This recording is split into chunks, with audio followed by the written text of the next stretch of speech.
শীতকাল মানেই কমলা লেবু, স্বাদেও দারুণ, গুণেও দারুণ। কমলা লেবুর খোসা দিয়ে একটা প্রাকৃতিক উপায়ে অরেঞ্জ ক্যান্ডেল তৈরি করলাম। কমলা লেবুর গন্ধ আমাদের সকলেরই খুব ভালো লাগে। এর খোসাতেও সেই অসাধারণ গন্ধটা বর্তমান থাকে। তাই এই খোসাটিকে ক্যান্ডেল বা প্রদীপ হিসাবে ব্যবহার করলে এটা থেকে দারুণ একটা সুগন্ধ বেরোয়।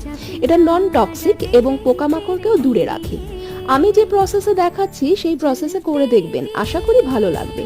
কমলা লেবুর কোয়াগুলো বের করার পর যে স্টেমটা থাকবে, প্রদীপটি জ্বালানোর সময় সেটাকে একটু তেলে ভিজিয়ে নেবেন এবং জ্বালাতে একটু সময় লাগতে পারে, তাই একটু ধৈর্য ধরে জ্বালাতে হবে। এটি জ্বালানোর জন্য অলিভ অয়েল ব্যবহার করতে পারলে ভালো হয়, কিন্তু আমার কাছে অলিভ অয়েল ছিল না বলে আমি চামেলি ও তিল কর্পূরের তেল মিশিয়ে এটি জ্বালিয়েছি। আর সুগন্ধে চারিদিক ভরে গেছে। আর এই শুভত্বের সঙ্গে সকলের জন্য নতুন বছরের শুভকামনা রইল।